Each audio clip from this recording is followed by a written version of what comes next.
ನಮಸ್ತೆ ಸ್ನೇಹಿತರೆ. Candle sticks ಇನ್ನ ಕೊನೆ ಒಂದು ಪ್ಯಾಟರ್ನ್ ಅನ್ನ ಇವತ್ತು ನೋಡೋಣ. ಸೊ ನಾವು ಕ್ಯಾಂಡಲ್ ಸ್ಟಿಕ್ಸ್ ಅಲ್ಲಿ ಸಿಂಗಲ್ ಪ್ಯಾಟರ್ನ್, ಡಬಲ್ ಪ್ಯಾಟರ್ನ್ ಮತ್ತೆ ತ್ರೀ ಕ್ಯಾಂಡಲ್ ಸ್ಟಿಕ್ಸ್ ಪ್ಯಾಟರ್ನ್ ಗಳನ್ನ ನೋಡ್ತಾ ಬಂದ್ವಿ. ಇವತ್ತು ತ್ರೀ ಕ್ಯಾಂಡಲ್ ಸ್ಟಿಕ್ ಪ್ಯಾಟರ್ನ್ ಅಲ್ಲಿ ಕೊನೆಯದಾದ ಒಂದು ಪ್ಯಾಟರ್ನ್ ಅನ್ನ ಇವತ್ತು ನೋಡೋಣ. ಸೊ ಅದು ಏನಪ್ಪಾ ಅಂದ್ರೆ three inside up. So three inside up ಅಂದ್ರೆ ಇದು ನಮಗೆ ಯಾವಾಗ್ಲೂ ಬೇರಿಶ್, ಯಾವಾಗ ಕ್ಯಾಂಡಲ್ ಸ್ಟಿಕ್ಸ್ ಅಲ್ಲಿ ಅಥವಾ ಟ್ರೆಂಡ್ ಅಲ್ಲಿ ಬೇರಿಶ್ ಟ್ರೆಂಡ್ ಯಾವಾಗ ಎಂಡ್ ಆಗ್ತಿರುತ್ತೆ, ಸೊ ಬೇರಿಶ್ ಟ್ರೆಂಡ್ ನ ಬಾಟಮ್ ಅಲ್ಲಿ ಈ ಒಂದು three inside up candle stick ನಮಗೆ ಫಾರ್ಮೇಶನ್ ಆಗುತ್ತೆ. ಸೊ ಇದ್ರಲ್ಲಿ ಮೊದಲನೇ ಕ್ಯಾಂಡಲ್ ಗುಣ ಏನಪ್ಪಾ ಅಂದ್ರೆ ಅದು ಡೌನ್ ಟ್ರೆಂಡ್ ಅಲ್ಲಿ ಬಂದಿರುತ್ತೆ, ಮತ್ತೆ ಅದು ಸ್ವಲ್ಪ ಲಾಂಗ್ ಬೇರಿಶ್ ಕ್ಯಾಂಡಲ್ ಆಗಿರುತ್ತೆ. ಸೊ ಆ ಕ್ಯಾಂಡಲ್ ಲಾಂಗ್ ಬೇರಿಶ್ ಕ್ಯಾಂಡಲ್ ಆಗಿರುತ್ತೆ. ಸೆಕೆಂಡ್ ಕ್ಯಾಂಡಲ್ ಗುಣಗಳೇನಪ್ಪಾ ಅಂದ್ರೆ ಸೊ ಅದು ಲಾಂಗ್ ಕ್ಯಾಂಡಲ್ ಸ್ಟಿಕ್ ಯಾವ್ದು ಬೇರಿಶ್ ಕ್ಯಾಂಡಲ್ ಬಂದಿರುತ್ತೆ ಅದರ ಮಿಡ್ ಪಾಯಿಂಟ್ ಅನ್ನ ಕ್ರಾಸ್ ಮಾಡಿರ್ಬೇಕು. ಸೊ ಮಿಡ್ ಪಾಯಿಂಟ್ ಯಾವಾಗ ಕ್ರಾಸ್ ಆಗುತ್ತೆ ಸೊ ಅಲ್ಲಿ ಅದು ಮೊದಲನೇ ಒಂದು ಕ್ಯಾಂಡಲ್ ಸ್ಟಿಕ್ಸ್, ಎರಡನೇ ಕ್ಯಾಂಡಲ್ ಸ್ಟಿಕ್ಸ್ ಗುಣಗಳಾಗಿರುತ್ತೆ. ಸೊ ಅದು ಮತ್ತೆ ಬುಲ್ಲಿಶ್ ಕ್ಯಾಂಡಲ್ ಆಗಿರುತ್ತೆ. ಓಕೆ, ಸೊ ಪ್ಲಸ್ ಅದು ಲೋನ ಬ್ರೇಕ್ ಮಾಡಿರಲ್ಲ, ಸೊ ಲೋಕ್ಕಿಂತ ಕೆಳಗಡೆ ಟ್ರೇಡ್ ಆಗಿರಬಾರ್ದು. ಸೊ ಅವಾಗ ನಾವು ಅದನ್ನ ತ್ರೀ ಇನ್ಸೈಡ್ ಕ್ಯಾಂಡಲ್ ಅಂತ ಕರಿತೀವಿ. ಸೊ ಮೂರನೇ ಕ್ಯಾಂಡಲ್ ಏನಂದ್ರೆ ಸೊ ಫಸ್ಟ್ ಕ್ಯಾಂಡಲ್ ಅಪ್ಪನ್ನ ಐನ ಅದು ಬ್ರೇಕ್ ಮಾಡಿ ಮೇಲ್ಗಡೆ ಕ್ಲೋಸಿಂಗ್ ಆಗಿರ್ಬೇಕು. ಸೊ ಕ್ಲೋಸಿಂಗ್ ಯಾವಾಗ ಆಗಿರುತ್ತೆ ಸೊ ಅದನ್ನ ನಾವು ಕನ್ಸಿಡರ್ ಮಾಡ್ತೀವಿ. ಸೊ ಮೊದಲನೇ ಕ್ಯಾಂಡಲ್ ಬೇರಿಶ್ ಆಗಿರುತ್ತೆ, ಎರಡನೇ ಕ್ಯಾಂಡಲ್ ಸೊ ಬೇರಿಶ್ ಕ್ಯಾಂಡಲ್ ಅನ್ನ ಮಿಡ್ ಪಾಯಿಂಟ್ ಅನ್ನ ಕ್ರಾಸ್ ಮಾಡಿ ಕ್ಲೋಸ್ ಮಾಡಿರುತ್ತೆ. ಸೊ ಪ್ಲಸ್ ಬುಲ್ಲಿಶ್ ಕ್ಯಾಂಡಲ್ ಆಗಿರುತ್ತೆ, ಮತ್ತೆ ಲೋನ ಬ್ರೇಕ್ ಟ್ರೇಡ್ ಮಾಡಿರೋದಿಲ್ಲ.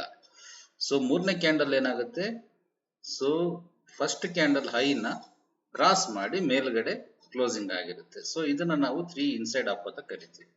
ಓಕೆ, ಅದೇ ತರ ವೈಸ್ ವರ್ಸ ನಾವು three inside down candle sticks ಸಮೇತ ನಾವು ನೋಡಬಹುದು ಸ್ನೇಹಿತರೆ. Three inside down candle sticks ಏನಪ್ಪಾ ಅಂದ್ರೆ ಮೊದಲನೇದಾಗಿ ಇದು ಅಪ್ ಟ್ರೆಂಡ್ ಅಲ್ಲಿ ಬರುತ್ತೆ. ಸೊ ಫಸ್ಟ್ ಕ್ಯಾಂಡಲ್ ಬುಲ್ಲಿಶ್ ಆಗಿರುತ್ತೆ ಮತ್ತೆ ಲಾಂಗ್ ಕ್ಯಾಂಡಲ್ ಆಗಿರುತ್ತೆ. ಅಂದ್ರೆ ಸೊ ಸ್ಟ್ರೆಂತ್ ಕ್ಯಾಂಡಲ್ ಒಂದು ಬಾಡಿ ಏನಿದೆ ಅದು ದೊಡ್ಡದಾಗಿರುತ್ತೆ. ಸೊ ಬಾಡಿ ಯಾವಾಗ ದೊಡ್ಡದಾಗಿರುತ್ತೆ ಸೊ ಆವಾಗ ನೆಕ್ಸ್ಟ್ ಕ್ಯಾಂಡಲ್ ಸೊ ಆ ಒಂದು ಕ್ಯಾಂಡಲ್ ಹೈಯನ್ನ ಟ್ರೇಡ್ ಮಾಡಿರಬಾರ್ದು, ಕೆಳಗಡೆ ಅದರ ಮಿಡ್ ಪಾಯಿಂಟ್ ಅನ್ನ ಕ್ರಾಸ್ ಮಾಡಿ ಕೆಳಗಡೆ ಕ್ಲೋಸ್ ಮಾಡಿರುವಂತ ಒಂದು ರೆಡ್ ಕ್ಯಾಂಡಲ್ ಫಾರ್ಮೇಶನ್ ಆಗಿರಬೇಕು. ಸೊ ಮೂರನೇ ಕ್ಯಾಂಡಲ್ ಫಸ್ಟ್ ಕ್ಯಾಂಡಲ್ ಲೋನ ಬ್ರೇಕ್ ಮಾಡಿ ಕೆಳಗಡೆ ಕ್ಲೋಸಿಂಗ್ ಆಗಿರ್ಬೇಕು. ಸೊ ಆವಾಗ ನಾವು ಅದನ್ನ ನಾವೇನಂತೀವಿ ಸೊ ತ್ರೀ ಇನ್ಸೈಡ್ ಡೌನ್ ಅಂತ ಕರಿತೀವಿ. ಸೊ ಇದು ನಾವು ಕ್ಯಾಂಡಲ್ ಸ್ಟಿಕ್ಸ್ ಪ್ಯಾಟರ್ನ್ಸ್ ಗಳನ್ನ ನಾವು ಅರ್ಥ ಮಾಡ್ಕೋಬೇಕಾಗಿರುವಂತ ವಿಧಾನ. So candle stick pattern just for psychology ನ ಅಂಡರ್ಸ್ಟ್ಯಾಂಡ್ ಮಾಡ್ಕೊಳ್ಳೋದು, ಸೆಲ್ಲರ್ಸ್ ಮತ್ತೆ ಬಯರ್ಸ್ ಮಧ್ಯದಲ್ಲಿರುವಂತ ಸೈಕಾಲಜಿನ ಅರ್ಥ ಮಾಡ್ಕೊಳ್ಳೋಕೆ ಹೆಲ್ಪ್ ಮಾಡುತ್ತೆ. So only knowing about the candle sticks ನಾವು ಟ್ರೇಡ್ ಅನ್ನ ಡಿಸಿಷನ್ ತಗೊಳಕ್ ಬರಲ್ಲ, ಇದಕ್ಕೆ ಇನ್ನು ತುಂಬಾ ಟೆಕ್ನಿಕಲ್ ಅನಾಲಿಸಿಸ್ ಬೇಕಾಗುತ್ತೆ.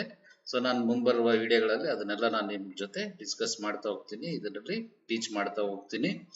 ಸೊ ನೆಕ್ಸ್ಟ್ ಅಪ್ಕಮಿಂಗ್ ವಿಡಿಯೋಸ್ಗಳು ನಿಮಗೆ ಬೇಗ ಸಿಗ್ಬೇಕಂದ್ರೆ ನೀವು ನಮ್ಮ ಚಾನಲ್ ಅನ್ನ ಸಬ್ಸ್ಕ್ರೈಬ್ ಮಾಡಿ ಬೆಲ್ ಬಟನ್ ಅನ್ನ ಪ್ರೆಸ್ ಮಾಡಿ, ಮತ್ತು ಈ ವಿಡಿಯೋ ಇಷ್ಟ ಆದ್ರೆ ಈ ಒಂದು ಲೈಕ್ ಕೊಟ್ಟು ಈ ವಿಡಿಯೋನ ನಿಮ್ಮ ಸ್ನೇಹಿತರ ಜೊತೆಗೆ ಶೇರ್ ಮಾಡ್ಕೊಳ್ಳಿ.